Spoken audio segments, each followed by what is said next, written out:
Hello,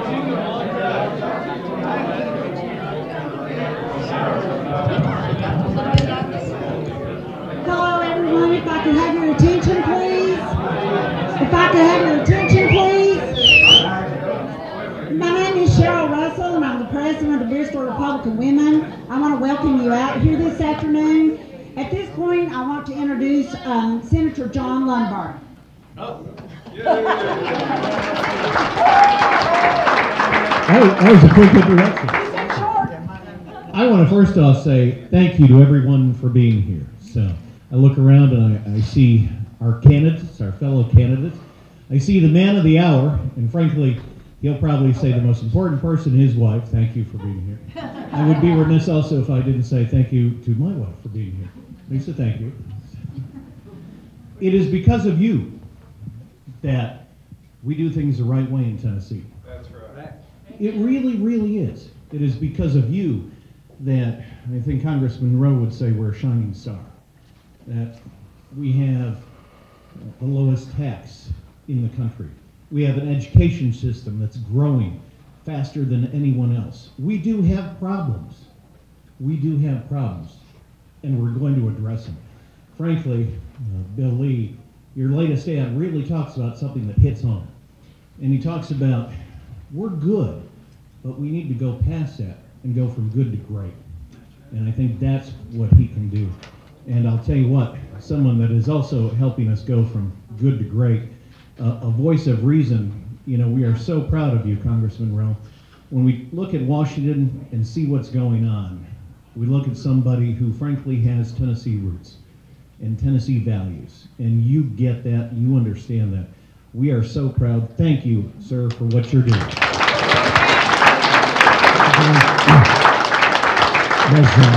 Does anyone know a good doctor? Because this one can barely talk. I'm about, not talked out, but I'm about flu bugged out. I think my wife is over here somewhere, Florinda. She's over hiding out someplace. And really appreciate her being with us today. And I just want to take a couple of minutes and tell you from Washington, D.C. I just got off the phone today with Kevin McCarthy, and who's our number 2.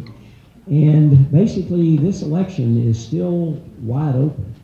This is not going to be a blue wave, I can tell you that. It is going to be very close. I think the Senate is going to be fine. I think the House is going to be a coin flip. It's not 85% chance of being a Democrat. I mean, it's just as good a chance to be Republican. It depends on the turnout, and that's one of the things we've got to do. Now, during this campaign, John said this, I am truly proud to be a Tennessean. There's not a day that does not go by out there when people say, look, how do you guys do it? How do you have free community college? How do you have free technical school? How do you pay for that? And I said, we spend less than we take in. And we're conservatively governed, and we're going to continue to be conservatively governed. And I will tell you this, that I think that our nominee, the next governor of Tennessee, is in this room. There's no question in my mind about that.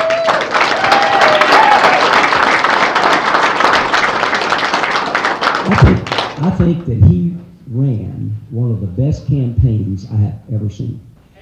He came from literally nowhere as an outsider and as someone no one knew, and as everyone got to know Bill Lee better, the better they liked him. And he stayed positive the entire time. He stayed positive during this Democratic campaign when it could have really gone bad. And I mean, the Senate race has really been a tough one to watch. It's really a brutal campaign. $70 million spent in that campaign so far. So I am very, very honored and proud to introduce the next governor of the great state of Tennessee, Bill Lee.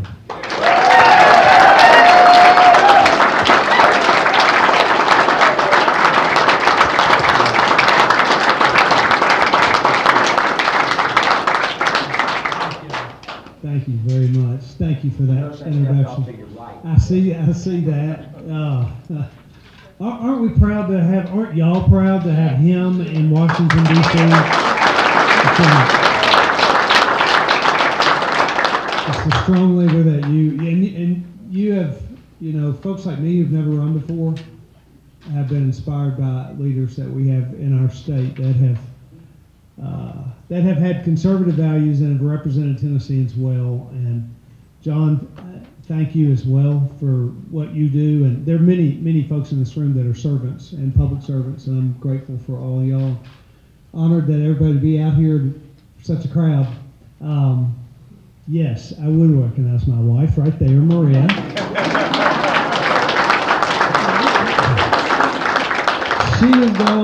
She's gone tens of thousands of miles in that old RV of ours. And by the way, the RV has been, we started it in April of 17. I don't know how many hundreds of events we've been to in that RV. And it has yet to break down. It's had a little stumbles here and there.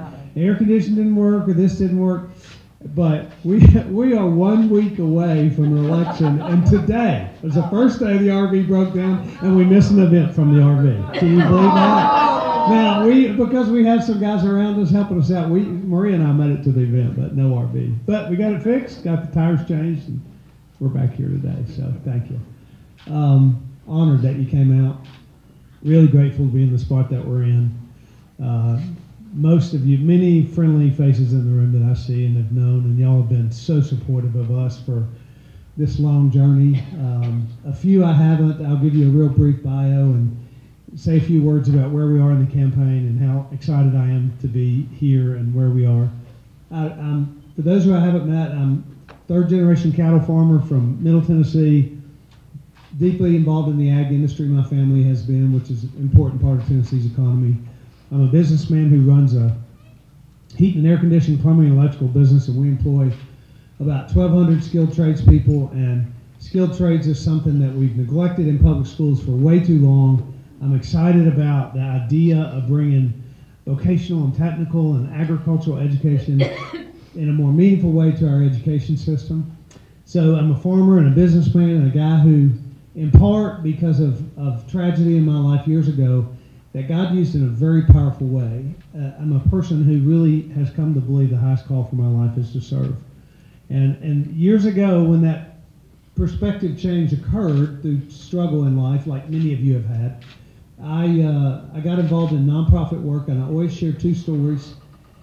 One, mentoring a kid in the inner city that I grew to love, but that he grew to teach me so many things about life I didn't know.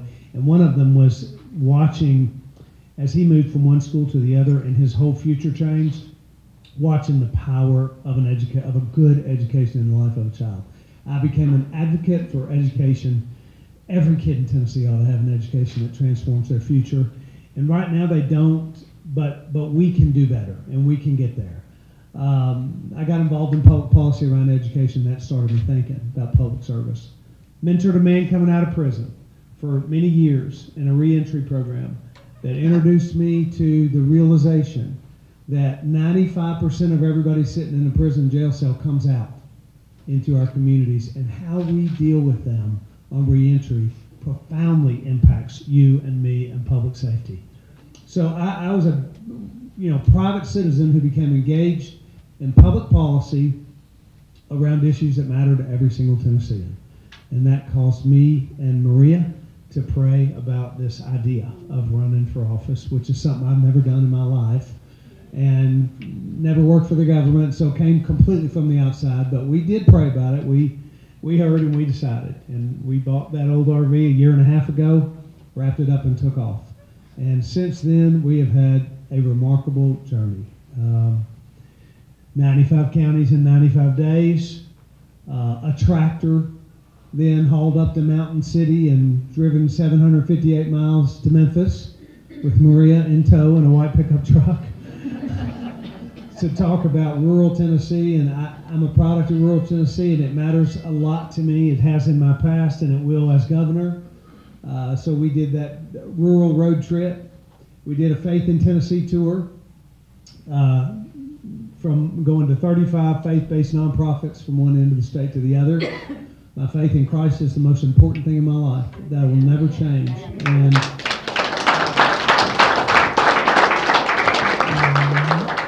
religious liberty is worth talking about. And so we did on that Faith in Tennessee tour. And we met a whole new group of people there. Every time, whether it was RV, tractor, faith tour, we just kept sowing seeds and meeting people. And Congressman Rowe is right. We were the unknown and not going to win, and nobody knew who we were, but we were sowing seeds from one day to the next. And then we did the town hall tour, 100 town halls, thousands of people, thousands of questions, and that's kind of when the momentum started taking hold in our campaign. And we had 20 people at a town hall, and then 30, and then 50, and then 100, and we could feel it happening, and we knew it was happening. And many of you in this room, and particularly in this part of the state, where we carried almost every county in the entirety of East Tennessee, and certainly in Upper East Tennessee, many of you in this room honored me and Maria on the 2nd of August, and we won the primary, and we're so privileged to have that experience. We laughed because when we started this thing, we did these 95 RV tour at the beginning. You know, we walk into a crowd like this, it's very exciting. We went into we talk about stops where it wasn't so full. We pulled into the Pig and Chick, which evidently we heard today is actually closed. And I hope it's not because of my bad publicity about it, but we pulled up to the Pig and Chick, which is where our stop was in that county on the first RV tour, and I leaned over to Maria in the RV and I said, I don't believe there's anybody here. And sure enough, there wasn't. We took pictures with the people that came to those events, and then we would go in and color in the county. So that day we just took a selfie, and then we went got back on the RV and colored in that county and moved on. But that was the beginning of our campaign, and towards the end it got much better, and we had a lot of excitement. In fact, there's a lot of talk in our campaign about staying positive. We remember the very first day, this blistering negative television ad came up on TV, and as hard as it was to watch, we also just quietly in our campaign staff high-fived each other. We said, we have arrived. They have come after us. But we're honored, and we're honored to be in this spot, and we've worked really, really hard to finish as strong in the general election as we have in the primary, and that's what this Believe in Tennessee tour is. It just so happened there are 95 counties. There are 95 counties in Tennessee, and it just so happened there are 95 days between August the 2nd primary and November the 6th general election. So once again, we took off on the 95 counties in 95 days tour, and we have about 5 counties to go. And I'll close out with a couple thoughts. I want to tell a story that I started telling on the trail a lot because it's been very instrumental to me, a moment on the campaign trail that was most meaningful and that has spoken to me and inspired me a lot. We were on the first day of early voting in the primary, so it was July 13th, and we had done a town hall in Dunlap, Tennessee, and we were going to do another town hall, and we were going through Cumberland County, and I said, yeah, let's stop and get a cup of coffee. So this is in the morning, and it's the first day of early voting. We pull in this little place and, go in and and walk in and get a cup of coffee. This guy looks at me kind of funny, like he recognized me. And, you know, if you're running for governor and somebody looks at you, you walk up to them and shake their hand. So I did. I went up and shook his hand. I said, hello, sir, my name's Bill Lee. And he said, I know who you are. I just voted for you.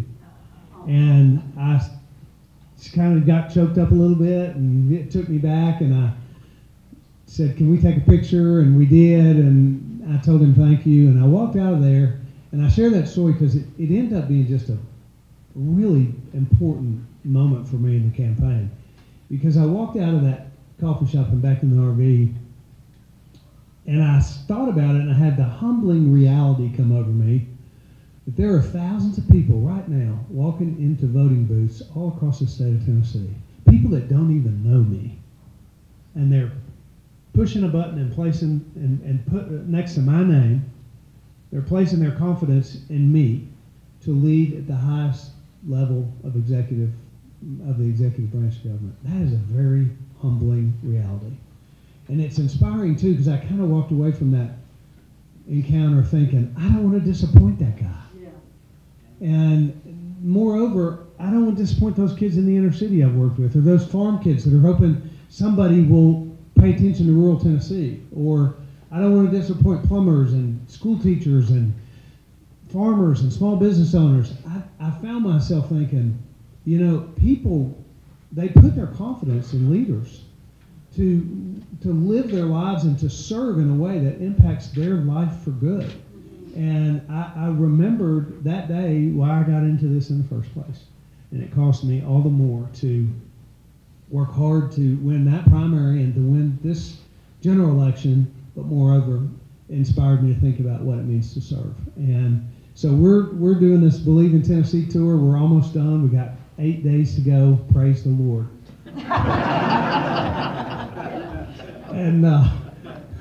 And here's what I say. Besides all that I just got through saying, what I believe is that you and I are incredibly privileged to be Tennesseans.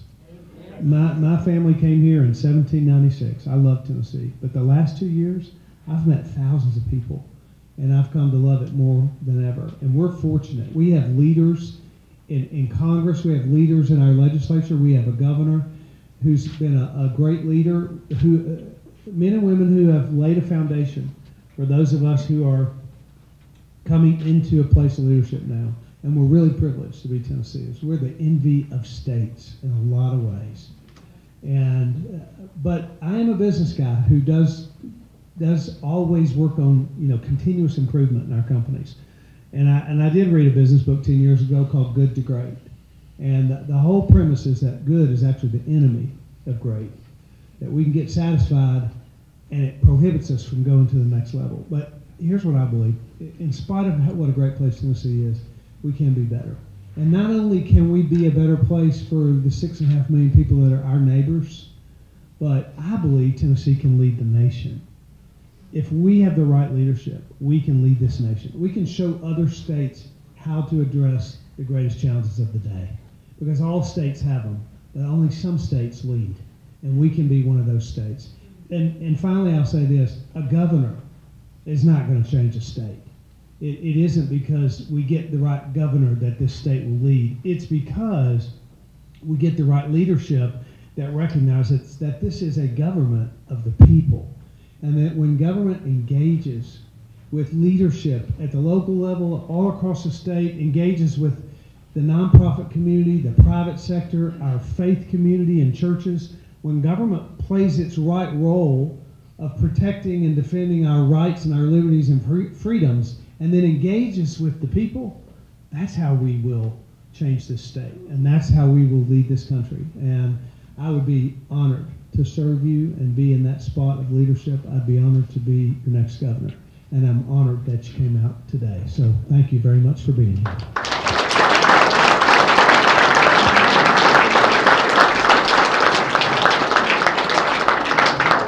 I think I'm supposed to finish this up a little bit. I know I was interesting when Bill said he had nobody. I can still remember the 4 people that showed up in Cobb County. They're all, I know them by the first name now, the first time I know you're feeling exactly where you're coming from. I see him, I remember you 10 years ago. Listen, he did say that as a governor, he wouldn't, I'll tell you, the wrong governor would make a difference. And this is the right governor right here. I can tell you we will be blessed in Tennessee to have Bill Lee as our governor. And I do want to give our legislator, I know Timothy is here, I saw Timothy Hill, and don't forget when you go to drop one in for Timothy, and I know you'll do the right thing, drop one in for me, and John's not on the ballot this time. But I cannot tell you how proud I am to be a Tennessean. Did you go to Indian Mound? Well, Indian Mound, Tennessee is in Stewart County, not too far from Dover. That's where I'm from. And my family's been there for over 200 and something years. I've been in this state, except for my 2 years in the military, my entire life. They're going to throw dirt on me in Tennessee. This is where I'm going to be buried. So I love this state, and I love what our state is doing. People are moving in here from everywhere. I saw an editorial the other day from the Chicago Tribune apologizing to Tennesseans for all the people in Chicago and Illinois moving here. That was an apology from the editorial board of their newspaper. So if there's a wall built, we have to build it around our state to keep people out. I don't think we'll have to do that. And the legislature has been incredible in our state. The conservative things they've done, the way they've managed money, $1 billion in a rainy day fund. Look, we're going to have another downturn in the economy. That will happen at some point. This is the longest expansion in American history. So we will have another downturn. But they've got the acreage stored up so our state can survive that. How would you like to be Illinois with $150, $60 billion pension liability? How would you like to be that state? So we're in a great spot, and I agree with Governor, soon to be Governor Lee, as of 8 days. I can tell you that we will be great. It is a great state. And I want you all to go out, and every single person in this room has a sphere of influence. Everybody does. Whether it's your Sunday school class, your friends at a club you're in, everybody does. I don't care if it's 5 people or whatever. You make sure those people get out and vote. Everybody in here influences a lot of people, and people respect you and know you. So I'm asking you to go out, and when you do, there's only one side of the ballot. You just punch the R's, and you'll be fine. I know you'll be blessed. I know you will be. So you'll do the right thing. I know you will. But I want to thank all of y'all for being here. And Cheryl, where are you? I'm going to turn it back over to you. I saw her at lunch today, and I looked at her again. I'm like, I think she had a different dress on. I said, man, that's pretty quick. So anyway, Cheryl, thanks for putting this on. And what a great turnout. I mean, for everyone who came. And there's a man in the back, I just spotted him, who said something that I've never forgotten. I say it all the time in Washington. Matters who governs, Ron Ramsey. Ron, thank you for that. Thank you.